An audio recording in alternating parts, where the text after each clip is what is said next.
Alright, magandang gabi na ho sa lahat natin ng mga viewers Luzon, Visayas at Mindanao all over the world. Welcome naman sa ating panibagong video, panibagong reaction, mga ka-action, mga kakamping. So may nais lang ho ako na i-share ho sa inyo.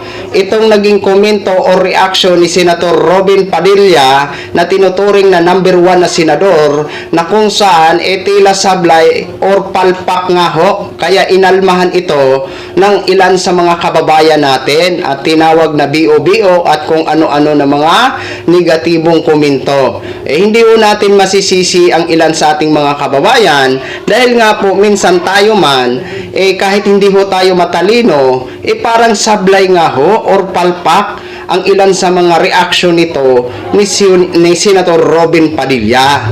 No? O eto po, pakinggan po muna natin itong short clip lang ho, mga ka-action, mga kakamping. Hindi ako naniniwala na ang mining ay nakakasira ng environment. Nasa pagmamanage yan kung paano. Ngayon, ang tanong ko po, bakit po kaya hindi natin ma-develop ang ating mining sa Pilipinas? Ayon sa kanya, hindi daw siya naniniwala na ang mining ay nakakasira daw ng environment. Ano ba naman to si Senator Robin Padilla? Oo. Kayo ba naniniwala na ang mining ay hindi nakakasira ng kalikasan or environment? Di ba mga ka-action, mga kakampeng? Ito ho. Basahin po natin itong mga ilan sa mga nagkomento sa nasabing video bago po ako magbigay ng aking sariling opinion. Ito po. Hindi ko na lang po babanggitin ha ang kanilang mga pangalan. Ayon dito, sa dami-dami ng bobong tao, ito na yata ang pinakabobo. Agoy, sorry po sa words. Pangalawang comment. Hindi ko na lang ho babanggitin ng buo. BO-BO ka pala, idol. Dapat bago ka magbitaw ng salita o opinyon, isipin mo muna kung tama o mali. Pangatlong comment. Lul, baka dyan galing yaman mo. Tama? Pang-apat na comment, hay nako, binuto ka pa naman namin. Wala ka palang magandang gagawin. Sayang ang boto ko sa'yo. Ito pa, pang-limang comment. Mga ganyan ang totoong BO-BO. Yung tipong pinipilit na itama ang mali. Pang-anim na comment. Please answer your own question and provide the solution. Pang-pitong comment.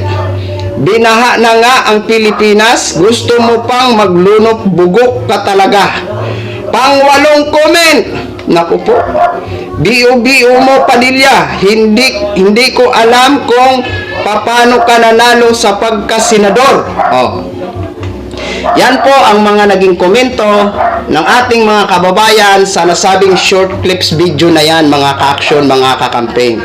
Una sa lahat, mawalang galang na po sa inyo, Senator Robin Padilla, no?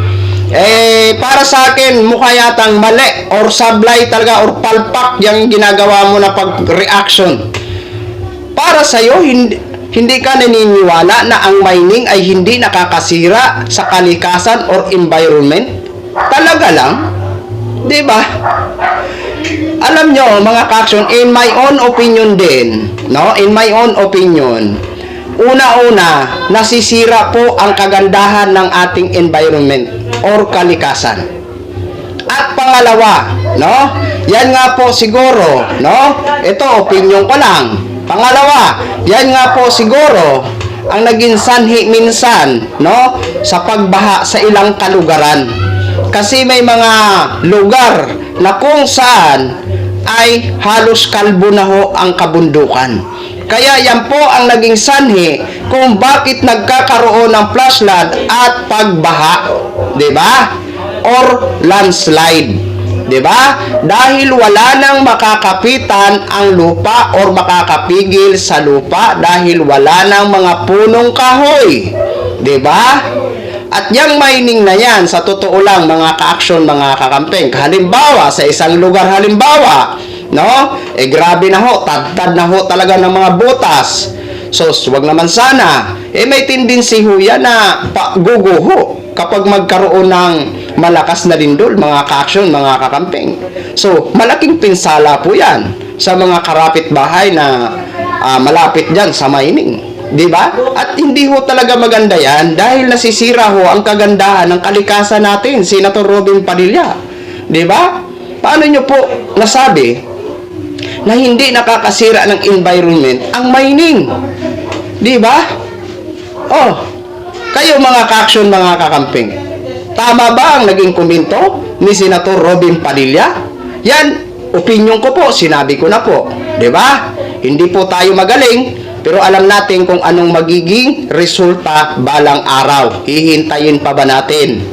Di ba? Hihintayin pa ba natin ang malaking problema bago tuldukan ang mining? Oh, katulad na lang na dapat protektahan ang bundok ng Sierra Madre. Di ba? Oh. Yan ay maganda po ang mga tanawin diyan. Di ba? Ang bundok ng Sierra Madre. Pero ano na nangyayari ngayon sa bundok ng Sierra Madre? Di ba? Kaya nga ho, mga ka-action, mga kakamping, hindi ho natin masisisi ang ating mga sarili kung ang ilan sa mga senador na magbigay ng reaction, kung alam naman po natin na parang mali, siyempre magbibigay ho tayo ng komento or sarili nating opinion kung ano ho ang masasabi natin, tulad nitong sinasabi ni Senator Robin Padilla. Di ba mga ka-action? Maliwanag naman po. Di ba? Sos Maria Josep naman, Senator Robin Padilla. Ano ba namang klaseng pag-iisip yan? Pagpasensyahan nyo na po ha. Pero yan po ang nakikita namin. Sablay na sablay po ang naging komento nyo. At hindi po ako umaagree sa sinasabi mo na hindi nakakasira ang mining sa environment or kalikasan. Di ba? So, yun lang po mga ka-action, mga kakamping, no? Gin-share ko lang ho sa inyo yan. Maraming salamat po sa lahat natin ng mga viewers, Luzon, Visayas at Mindanao all over the world. Ako po, ang inyong lingkod, si The Action Man. Good evening, everyone!